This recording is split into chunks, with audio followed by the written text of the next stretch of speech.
આવતા બુધવાર સુધીનું 2 એપ્રિલ અને બુધવાર ત્યાં સુધીનું અલ્ટિમેટમ આપ્યું છે. મણિધર બાપુ મોગલધામના મહંત જે છે ચારણ ઋષિ, એણે કીધું કે દ્વારકાના શંકરાચાર્યજી જે બિરાજમાન છે ત્યાં જઈને સ્વામિનારાયણ સંપ્રદાય વતી કોઈ પણ ઓથેન્ટિક વ્યક્તિ લેખિતમાં ન થાય ને સ્વામિનારાયણ સંપ્રદાય વાળા આવીને ક્ષમાયાચના કરી જાય, શંકરાચાર્યજીને લેખિત આપી જાય તો કોઈ ડખો ન થાય. કારણ કે આફ્ટર ઓલ આ સનાતન ધર્મને નુકસાન છે. વ્યસન મુક્તિ બીજા બધા જવા દો, પણ સ્વામિનારાયણ સંપ્રદાયનું યોગદાન છે જ ને. ની સભા રાખે છે, બાલ સભાઓ રાખે છે, ઘર ઘર સભાઓ રાખે છે, બધું જ કરે છે ને સારી વાત છે. ધર્મના સંસ્કાર ઉત્તમ છે. સંતે કીધું તું કે તારે કઈ કરવાનું નથી એટલે બિચારો સહન કરે. સંત ત્યાંથી નીકળે તો લોહી છાણ અવસ્થામાં હતો. સાત ધામના ઋષિ મુનિ જે છે મણિધર બાપુ, એને કોટી કોટી દેશ દેશાવરના કોટી લોકો એને માને છે, મોગલધામને માને છે. આ એના કાર્યવાહક છે. તો બાપુએ કીધું હું આ મોગલની ન્યા કોથળો પાથરીને ઉપવાસ ઉપર ઉતરી જવાનો. તો આ પહેલી એવી સંત વિભૂતિ છે જે ખરા અર્થમાં ધર્મ યુદ્ધમાં ઉતરવાની વાત એને કરી છે. ભૂલ નથી, આ કોઈ ભૂલ નથી, કારણ કે બોલનારો કોઈ અભણ નથી. તો ખબર પડે. કોબરાની બલી માગોજી. છેલ્લા કેટલાક સમયથી સ્વામિનારાયણ સંપ્રદાયને લઈને વિવાદો છે તે સામે આવી રહ્યા છે અને વિવાદો રોકાવાનું નામ નથી લઈ રહ્યા. હિન્દુ ધર્મના દેવી દેવતાઓને લઈને વિવાદો છે તે સામે આવી રહ્યા છે. અલગ અલગ સંપ્રદાયના અલગ અલગ સાધુઓ છે તેમના દ્વારા જે ટિપ્પણી કરવામાં આવી રહી છે. છેલ્લે આપણે જોયું હતું કે દ્વારકાધીશને લઈને જે ટિપ્પણી કરવામાં આવી હતી, લોકોમાં રોષ જોવા મળ્યો હતો અને ફરી છે તે દ્વારકાધીશ પર એક ટિપ્પણી આવી છે અને તેને લઈને હાલ લોકોમાં રોષ જોવા મળી રહ્યો છે. મણિધર મોગલધામના ચારણ ઋષિ છે તેમને કહ્યું છે હું આમરણાંત ઉપવાસ આંદોલન કરીશ અને સાથે જ રિલાયન્સના જે કરતા ધરતા છે પરિમલ નથવાણી, તેમને પણ આ જે ઘટના છે તેને વખોડી છે. શંકરાચાર્યએ પણ આ ઘટનાને વખોડી છે અને ગુગળી બ્રાહ્મણે પણ જે રીતે રેલી કાઢી હતી ને તેમને પણ કહી શકાય કે અલ્ટિમેટમ આપ્યું છે, નહીં તો આગામી દિવસોમાં મોટું આંદોલન થઈ શકે છે. તે પ્રકારની વાતો આવી રહી છે. ત્યારે ચર્ચાઓ થઈ રહી છે. ત્યારે ચર્ચાને લઈને વાત કરવા માટે આપણી સાથે હેડલાઇન ન્યૂઝના ગ્રુપ એડિટર અને વરિષ્ઠ પત્રકાર જગદીશ મહેતા સર જોડાઈ ચૂક્યા છે. તો આવો તેમની સાથે જ સીધી વાત કરીએ વાત ગુજરાતી પર. સર, સૌપ્રથમ વાત ગુજરાતીમાં આપનું ખૂબ ખૂબ સ્વાગત છે. સર, નીલકંઠ સ્વામી છે તેમને ફરી એક વખત વિવાદિત નિવેદન આપ્યું છે અને તેમને દ્વારકાધીશને લઈને જે નિવેદન આપ્યું છે ક્યાંક ને ક્યાંક લોકોમાં રોષ જોવા મળી રહ્યો છે. અને હવે તો શંકરાચાર્યએ પણ જે રીતે તે નિવેદનને વખોડ્યું છે, ખૂબ કહી શકાય કે ગંભીરતાથી નિવેદનને વખોડ્યું છે. મુગલધામના જે ચારણ ઋષિ છે તેઓએ પણ કહ્યું છે કે જો આ પ્રકારનું નિવેદન પાછું લેવામાં નહીં આવે, માફી માંગવામાં નહીં આવે તો તે આમરણાંત ઉપવાસ ઉપર બેસશે. તે પ્રકારનું તેમને કહ્યું છે. પરિમલ નથવાણીએ આ નિવેદનને વખોડ્યું છે. સર, કઈ રીતે જોઈ રહ્યા છો? લોકોમાં પણ હવે રોષ જોવા મળી રહ્યો છે. બધા જે ટીકાકારો, આલોચકો કે હિન્દુ ધર્મના દેવી દેવતાઓના અપમાન જાહેરમાં બુદ્ધિપૂર્વક કરી રહ્યા છે, બુદ્ધિપૂર્વક સાજિશ તહત. આ ભૂલ નથી, આ કોઈ ભૂલ નથી, કારણ કે બોલનારો કોઈ અભણ નથી. બિલકુલ પ્રકાંડ વ્યક્તિઓ હોય છે. લાખો લોકોને સંબોધવા કે નાની માના ખેલ નથી. તો એ ભૂલ તો છે જ નહીં. તો મોરારી બાપુ, પૂજ્ય રમેશભાઈ ઓઝા, જિજ્ઞેશ દાદા, સ્વામી સત્યાનંદ મહારાજ ઇત્યાદિ અને બીજી સત્તાધાર, બાણે, કનકાય, તુલસી શ્યામ, પરબ વાવડી, ચલાળા, આ બધા ધર્મ સ્થાનકો છે. તમારું મેઇન કામ શું છે? ધર્મની રક્ષા કરવી. એના સિવાય તો કોઈ કામ તમારી પાસે કંઈ નોકરી ધંધો કોઈ કરાવતા નથી. તમે પુલ બાંધી દો કે રોડ રસ્તા કરી દેવું કોઈ કહેતા નથી. તમારે ધર્મની રક્ષા કરવા સિવાય કાંઈ છે નહીં. તો ધર્મ ઉપર જ અત્યારે તો ડખો ચાલે છે ને. આપણા જ ઈષ્ટદેવ એટલે હિન્દુ દેવી દેવતાઓ ઉપર જ આ પ્રકારની અશ્લીલ કહી શકાય એવી હદે પણ આ લોકો આલોચના કરી રહ્યા છે. તો કોઈ કરતા કોઈના લોહી ઉકળ્યા. તમે ગાદીઓ સંભાળીને બેઠા છો, કરોડો રૂપિયાના આશ્રમો દબાવીને બેઠા છો, કરોડો તમને તથાકથિત ફોલોઅર્સ છે. તમે બધા કરો છો શું? મને તો એ થાય. સ્વામિનારાયણ સંપ્રદાયના તથાકથિત સંતો બુદ્ધિપૂર્વક રણનીતિના ભાગરૂપે, આ જરાય ભૂલ નથી. અને જો આમને આમ આ બધા બેઠા રહેશે, કથાકારોથી માંડીને તીર્થંકરો કે જો કયો કે જે પોતા ગાદીપતિઓ કયો, મહામંડલેશ્વર કયો, સંતો કયો, મહંતો કયો, આ બધા જો આમને બેઠા રહેશે ને ખાલી તાળીઓ પાડ્યા કરશે, તાળીને તાબોટામાં કયો એના જેવી એ પાડ્યા કરશે, તો લખી રાખો 2-5 આવી પેઢી પછી છે ને કોઈ એમ માનશે કે સર્વોપરી તો ભગવાન જુદા હતા, કૃષ્ણ બ્રષ્ણ બધું ખોટું છે. કારણ કે એણે તો બાલ સભાના પુસ્તકોમાં વાવી દીધું છે. હવે નવી પેઢીને તો આ વિવાદની ખબર નથી. નવી પેઢી શું વાંચીને મોટી થશે? સર્વોપરી કોણ છે? સહજાનંદ સ્વામી મહારાજ. તો તમારે એટલે કે જે અત્યારે ધર્મના કમસે કમ વાહકો છે, એને આ બધા ડોમમાં 5,000 માણસ ને 50,000 માણસ બેહીને તાળીઓ બાળીઓ પડાવો છે, બધું સમજ્યા ભાઈ સાહેબ. હવે મૂળ વાત એવી છે કે જે રીતે ગુગળી બ્રાહ્મણનું કીધું ને રેલી નીકળી, એવી રીતે જે દિવસે કૃષ્ણ ભગવાન કે શંકર ભગવાનનું કે જે દિવસે એના ભાવિકો સનાતન ભક્તોની રેલી નીકળવા માંડશે તે દી આ બંધ થાય, બાકી બંધ કદી નહીં થાય. આ એક વાત. આની અત્યારે આશાનો કિરણ સમી વાત જે છે એ મોગલધામના મહંત જે મણિધર બાપુ એના તરફથી અત્યારે કમસે કમ પ્રગટી છે. હવે મસાલ થાય ત્યારની વાત. ત્યારે ગઈકાલે જ અમને એને વિડીયો જાહેર કર્યો છે, મણિધર બાપુએ વિડીયો જાહેર કર્યો છે કે એણે આવતા બુધવાર સુધીનું 2 એપ્રિલ અને બુધવાર ત્યાં સુધીનું અલ્ટિમેટમ આપ્યું છે કે જે કોઈ સ્વામિનારાયણ સંતોએ અમારા એટલે કે હિન્દુ દેવી દેવતા ઈષ્ટ દેવતાઓનું અપમાન કર્યું અને કરી રહ્યા છે એ લોકોની એણે 2 શરત મૂકી છે. નંબર 1, ભૂતકાળમાં થયેલી ગુસ્તાખીની ક્ષમા પ્રાર્થના, ભવિષ્યમાં નહીં થાય એની ખાતરી. આ લેખિતમાં આપવાની. કોને? શંકરાચાર્યજીને, જે દ્વારકામાં બિરાજિત છે. શંકરાચાર્યજી આપણા ધર્મના સર્વોપરી નેતા ગણાય, સર્વોપરી.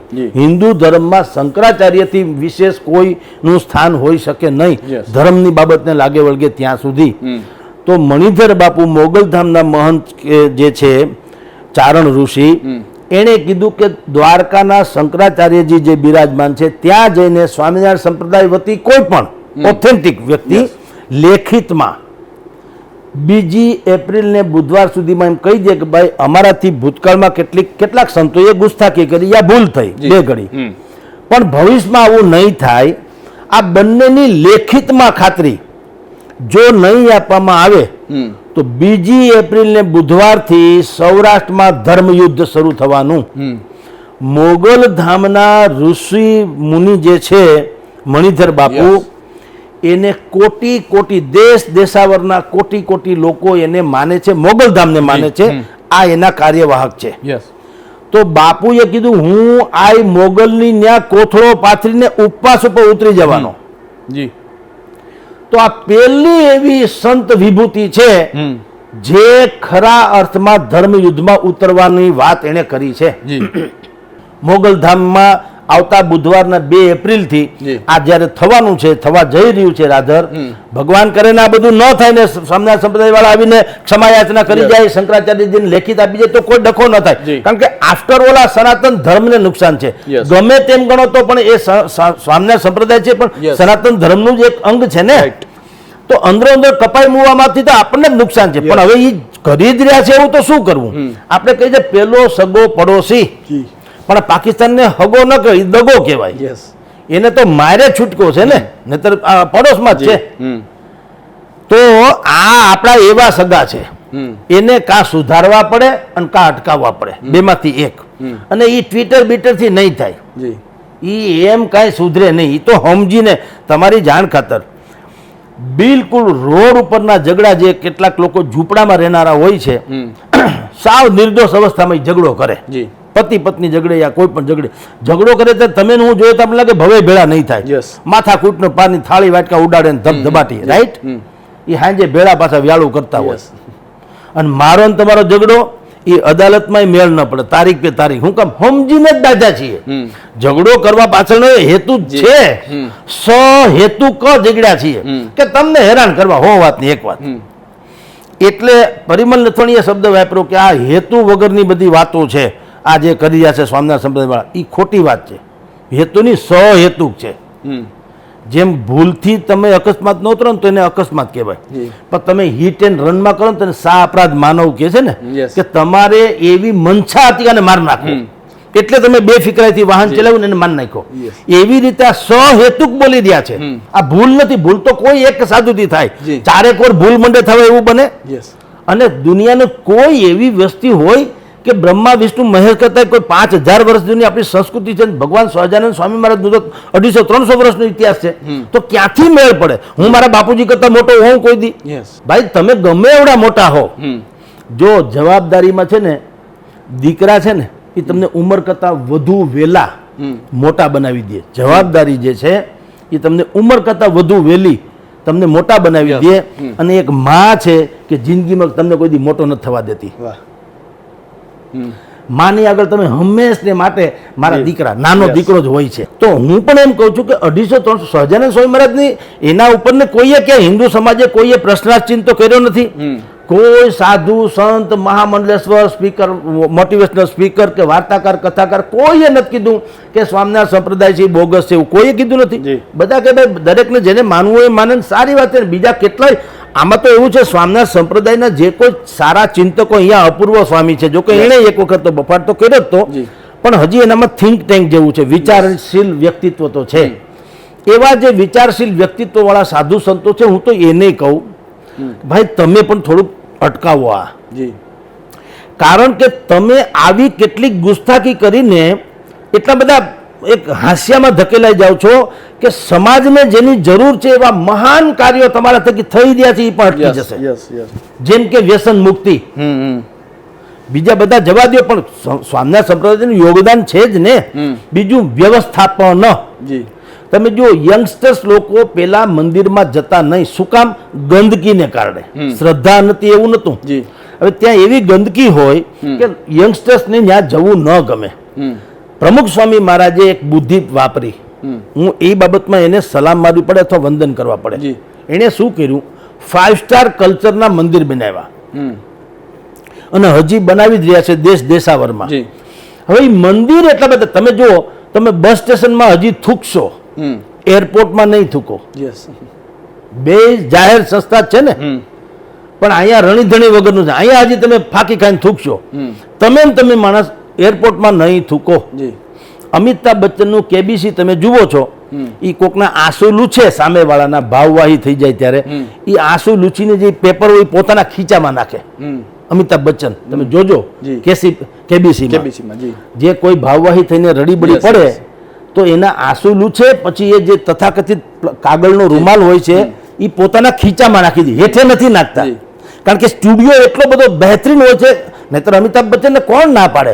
અને એ પટાવાળાને કે તો કોઈક માણસ આવીને લઈ જાય ને, પણ એ તમને ને મને ટૂંકમાં પ્રેરણા આપે છે કે ભાઈ સારી જગ્યાએ ગંદકી ન કરવી, એમ એટલે ખીચામાં નાખે છે. તો સહજાનંદ સ્વામી મહારાજમાં પ્રમુખ સ્વામી મહારાજે ખાસ કરીને એવી વ્યવસ્થા કરી, 5 સ્ટાર કલ્ચરના મંદિર બનાવ્યા કે તમને ગંદકી કરવાનું તમે ખૂબ જ ક્ષોભીલા પડી જાઓ કે અહીંયા ગંદકી ન કરાય. હવે એની પાછળનો આશય શું છે કે કમસે કમ યંગસ્ટર્સ લોકો ત્યાં દર્શન કરવા આવે, ફરવાના બાને પણ. હવે આવશે તો કોક દી ધર્મનું 1-2 છાંટા એને ઉડશે.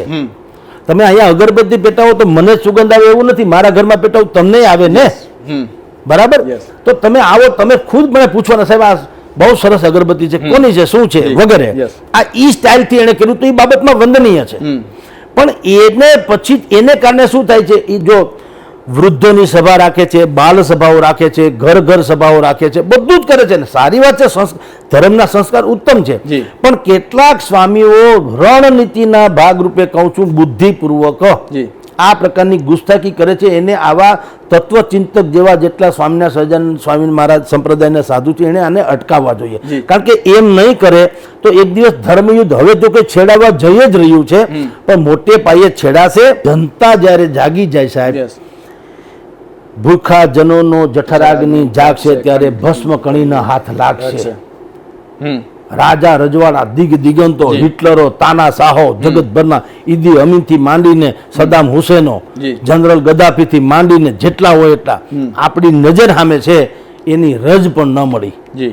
આજ ભૂખી ડાખ જનતા, પીડિત જનતા જ્યારે આક્રોશિત થઈ જાય ત્યારે નવનિર્માણમાં ચિમન પટેલની સરકાર પણ વહી ગઈ હતી. નહીતર અત્યાર સુધીના સૌથી સક્ષમ કયો કે કદ્દાવર કયો એવા નેતાઓમાંના એક ગણાય ચિમનભાઈ પટેલ. એને પક્ષ સારા ક્યાંય લેવા દેવાનું તો સરકાર પોતાને રહેવી જોઈએ ગમે ત્યારે, એને ઉઠલાવીને પ્રજાએ નાખી દીધી. તો સવાલ મારો એ છે એટલે કે આ ભાઈ પરિમલભાઈ નથવાણી કરે કે બીજા શંકરાચાર્યજીએ પણ ખાલી અત્યાર સુધીમાં નિવેદનબાજી જ કરી છે, મોરારી બાપુએ પણ નિવેદન, એ તો નામે નથી લેતા, ખબર નહીં, એમ ખાલી બીજું આમ આમ કે એટલે બધા સમજી જાય કે આને છે એમ, પણ નામ લેવામાં તમને શરમ, તમને તમારા ને મારા બાપ કહેવાય છે, કહી શકાય. સાંસ્કૃતિક આપણે ધર્મની હિસાબે રામ આપણે તો આરાધ્ય દેવ એટલે બાપ તુલ્ય, એનાથી પણ વિશેષ છે. હવે એ લોકો તો ખુલ્લે આમ કે છે, મહાદેવ નહીં કે છે, કુસ્તીમાં હરાવી દીધા ને આમને તેમને, કઈ જેવી તેવી ચેષ્ટાઓ કરી છે. તો તમને એને નામ લેતા શરમ નથી આવતી અથવા તો કઈ સેહ નથી લાગતી તમને, એટલે કે મોરારી બાપુ જેવી વ્યક્તિને લાગે તો ઓખત ન કહેવાય. એટલે મોરારી બાપુ છે, રમેશભાઈ ઓઝા છે, જિગ્નેશ દાદા, આ નામ 3-4 હું એટલા માટે બોલું કે બીજા બધાને માફ નથી, બધાએ કરવું જોઈએ. જેના પોતાના લાખો કરોડો ફોલોઅર્સ છે એ લોકોએ ધૂણી ધખાવવી જોઈએ, જેથી કરીને આવી ગુસ્તાખી અટકે. જી સર, જે રીતે આપણે જોઈએ છેલ્લા કેટલાક સમયથી જે સંપ્રદાયના સાધુઓ છે, સ્વામિનારાયણ સંપ્રદાયના સાધુઓ, તે જે રીતે નિવેદન આપી રહ્યા છે, તે જે રીતે શબ્દો બોલી રહ્યા છે, તો સર એવું કહી શકાય કે ક્યાંક ને ક્યાંક અમુક સાધુઓને કારણે આખો સ્વામિનારાયણ સંપ્રદાય છે તે બદનામ થાય છે.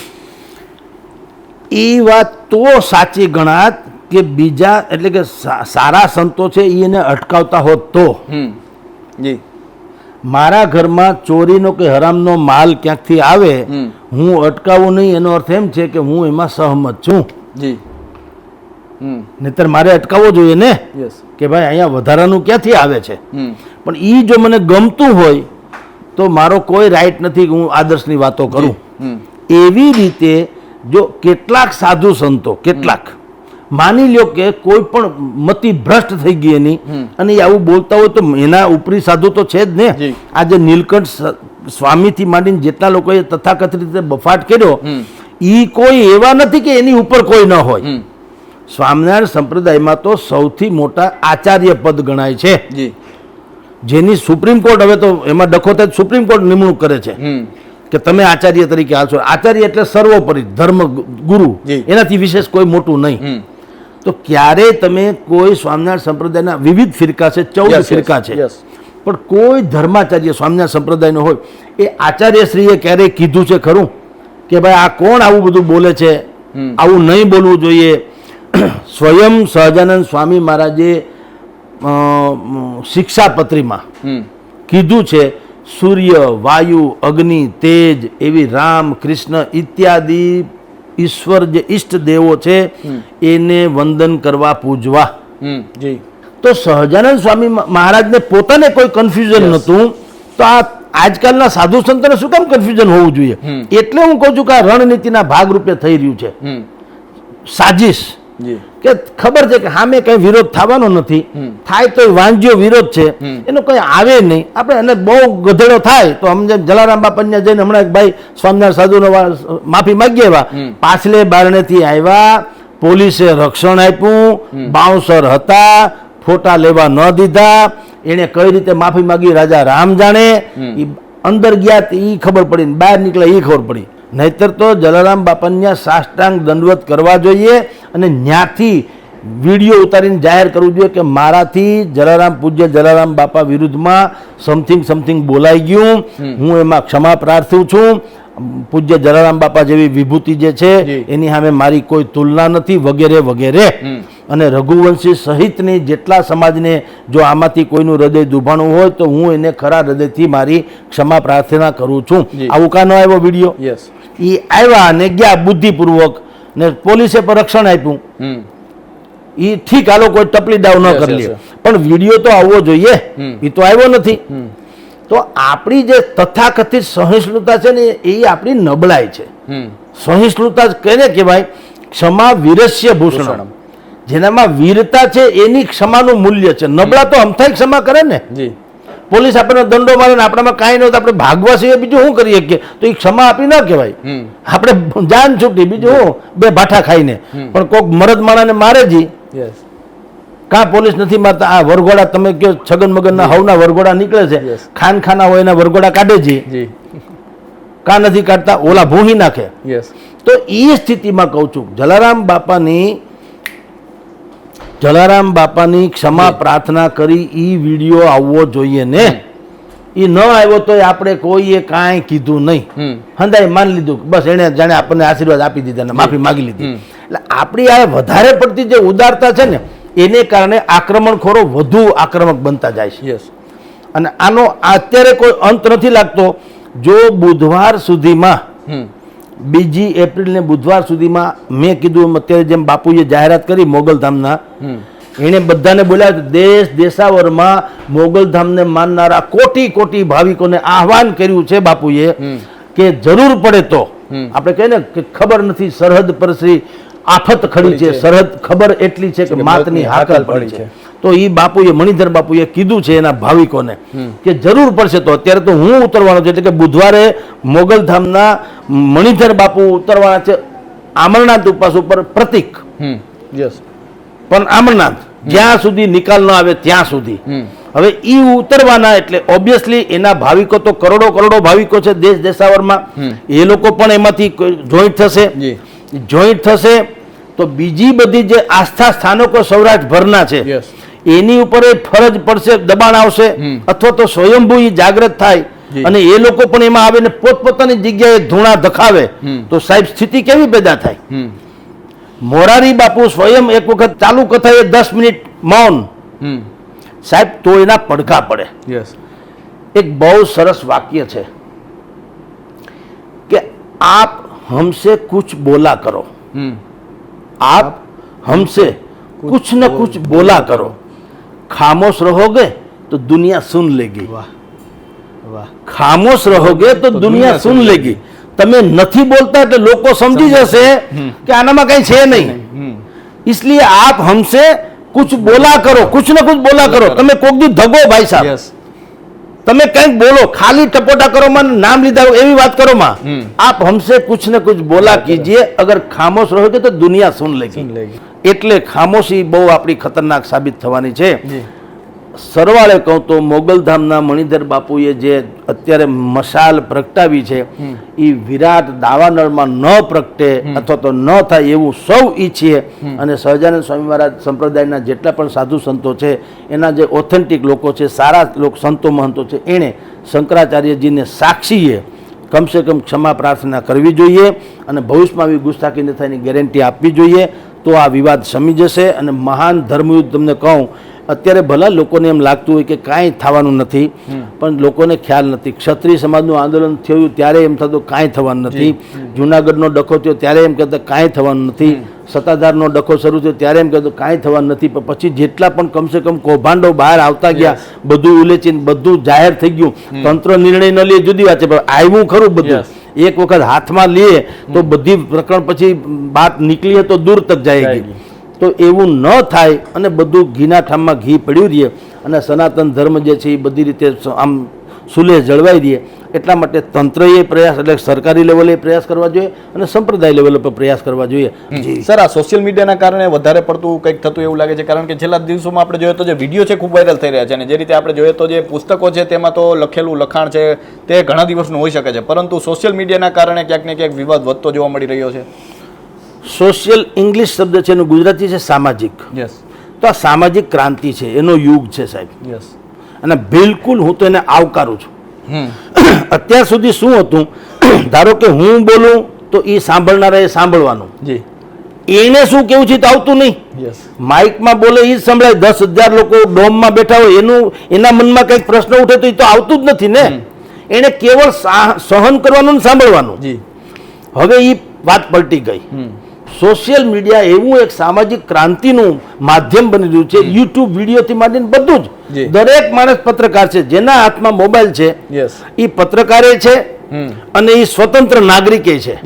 અહીંયા બેઠા બેઠા એ 2 મિનિટનો વિડીયો ઉતારીને કહી શકે કે નરેન્દ્ર મોદી હારા છે કે ટ્રમ્પ ખરાબ છે, જે હોય તે. પેલા શું હતું કે તમારા મારા જેવા લોકો મીડિયામાં જે હોય એ લોકો જે બોલતા ને એને કુકડે હવાર થતું, બીજા કોઈ નહીં. ઓડિયન્સને ઘણા પ્રશ્નો થાય પણ બિચારાને પ્લેટફોર્મ નહોતું.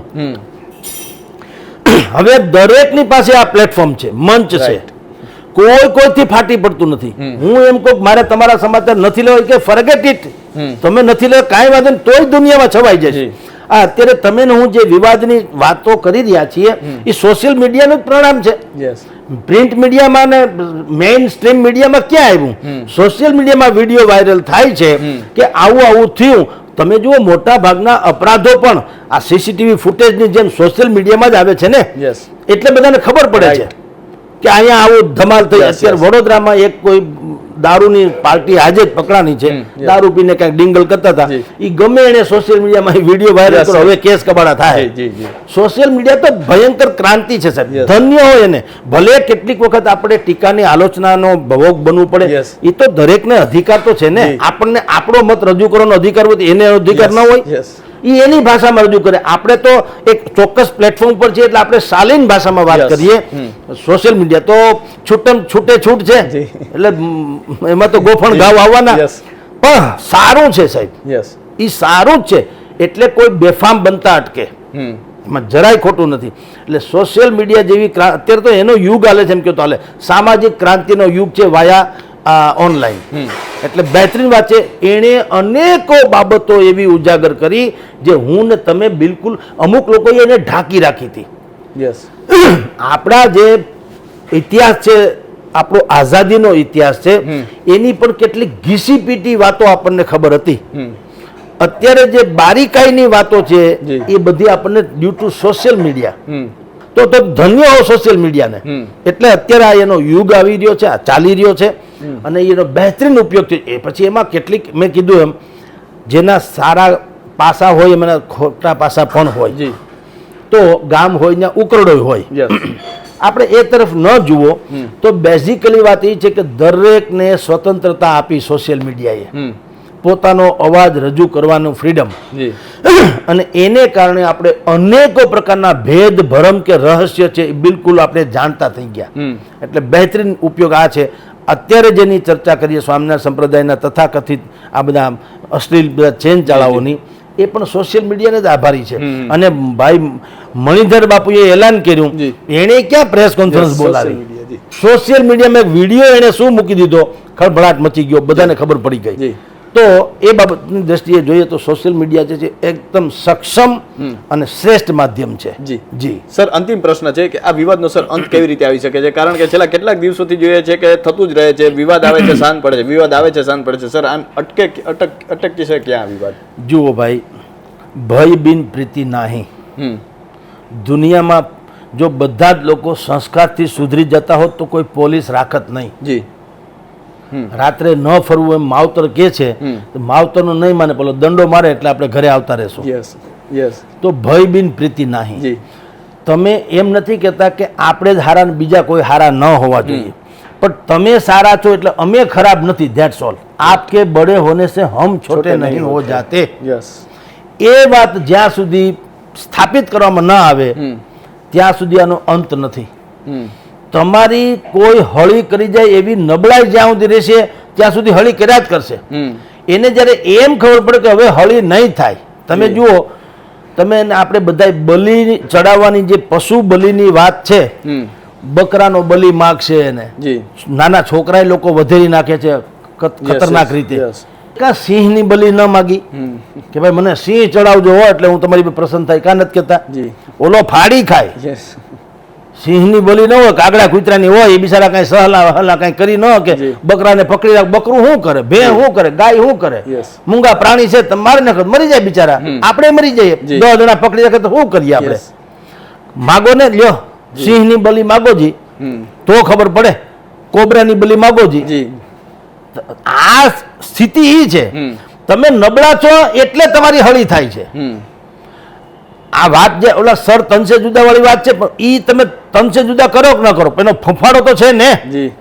ઈ એવો ભય તો કમસે કમ દરેક પાસે હોવો જોઈએ. આપણે ભલે એક્સ્ટ્રીમ પોઈન્ટ ઉપર સર તનસે જુદા ન કરીએ, પણ એ લોકો જે કોઈ આપણી ગુસ્તાખી ખોટી રીતે કરવા માંગે એને એટલો ભય તો અચૂક હોવો જોઈએ કે આપણે ગુસ્તાખી કરશું તો મેળ નહીં પડે. આ કરણી સેના છે, તમે જુઓ, બાકી બધા આપણે છે જે કઈ ઘટના બને આપણે આવેદન પત્ર આપીએ, નિવેદન પત્ર આપીએ, રામધૂન બોલાવીએ, બધું એવું કરતા રહીએ. કરણી સેના શું કરે છે? કીધું ને એને કે આ રામલીલા તારી ફિલ્મ છે, એને કીધું ને દિગ્દર્શક હવે ઉતાર જો આવવા દે ટોકીઝમાં, પછી ખબર કેમ ગાય જેવા થઈ ગયા. રાજ ઠાકરે લેશ માત્ર કોઈ હોદ્દો ધરાવતા નથી મહારાષ્ટ્ર મુંબઈમાં. એને કીધું આ માઇકના ભૂંગળા ઉતારી લ્યો મસ્જિદ ઉપરથી, નહીં તો પછી કાલથી અમે કામે ચડશું. ઉતારી લેવા પડ્યા. એટલે આ કેવું કહેવાય? તમે એને ગુંડાગીરી કયો કે જે કયો તે, પણ ધાક તો છે, ધમક તો છે જ કે આ કંઈક કરશે તો તંત્રએ પણ વ્યવસ્થા કરવી પડી. એમ તમારી કમસે કમ ધાક તો હોવી જોઈએ. એક સાપ હતો ને એ બહુ કરડતો હતો, પછી કોકે એટલે કે સંત જેવા માણસે કીધું ભાઈ શું તું યાર આવી રીતે કરડ્યા કરે દુનિયા આખીને આમ છે તેમ, ભાઈ શું કરું મારે જીવવું હોય તો. એ કે આ બધું હારું નહીં, ગમે એને ડસીને મારી નાખી કઈ હારું ન કહેવાય, જીવ લેવું. તો કાલથી શું કરવું કે કોઈને કરડમાં ભાઈ સાહેબ, તો તારે તે ખાવાનો ખોરાક તને ભગવાન દઈ દે છે તો કરડે છે શું કામ? ઓકે, તો આમ હાથ પડ્યો, એક બે જણા નીકળ્યા, સાપ જોયો એટલે પેલા ડરી ગયા, ડર્યા તો ખરા પણ આ કઈ હેલો નહીં. એટલે ઓલા કીધું જીવે છે કે મરી ગયો, કાં હલતો નથી. એટલે એક કાંકરી મારી તો થોડીક ફેણ આમથી આમ કરી, પણ બીજું કઈ કર્યું નહીં. એટલે કાંકરી મારા શું લગભગ માંદો લાગે, કોક કે મરવા પડ્યો લાગે, કોક કે આનામાં ઝેર નથી, કોક કે મોરો કાઢી લીધો, કોક કે ધામણ જેવો છે. ટૂંકમાં આમાં કઈ છે નહીં, અળહિયા જેવો છે. એટલે નાની કાંકરીમાંથી મોટી કાંકરી મીંડા મારવા, પછી પથ્થરવાળી કરી, પછી હોટી લઈને મંડી ગોકાગણી કરવા, માથે મારવા મીંડા. ઓલો સંતે કીધું તું કે તારે કઈ કરવાનું નથી, એટલે બિચારો સહન કરે. સંત જ્યાંથી નીકળ્યો તો લોહી છાણ અવસ્થામાં હતો સાપ. ઓલાએ કીધું કાં ભાઈ તને આ બધું લોહી નીકળ્યું શું થયું? એ કે તમે કીધું કોઈને કરડતા નહીં, એટલે હું કોઈને કરડતો નથી, અહિંસા પાળી. તો હાલે બધા લોકો હળી કરતા ગયા, જો મને પથ્થર મારતા ગયા. અરે કે ભલા માણા કરડવાનું ના પડી, મેં તને ફૂંફાડો મારવાનો ના જ પડે, ફૂંફાડો તો મારવો જોઈએ. બાકી કોઈ પણ બાબતથી વિનંતી ફલાણું યાચના આવેદન પત્ર અરજી પ્રાર્થના એનું કાંઈ આવે એમ નથી સાહેબ. જી સર, અમારી સાથે જોડવા બદલ અને આપનો કિંમતી સમય આપવા બદલ ખૂબ ખૂબ આભાર. તો આ હતા હેડલાઇન ન્યૂઝના ગ્રુપ એડિટર અને વરિષ્ઠ પત્રકાર જગદીશ મહેતા સર. અને સરે જે રીતે વિવાદને લઈને વાત કરી, તમામ પ્રકારના તાણાવાણા આપણે જોયા, અને આગામી દિવસોમાં જાગૃતિ લાવવી પડશે, નહીંતર આ પ્રકારના વિવાદો છે તે સતત ચાલુ રહેવાના. તો અત્યારે બસ આટલું જ, ફરી મળતા રહીશું વાત ગુજરાતી પર.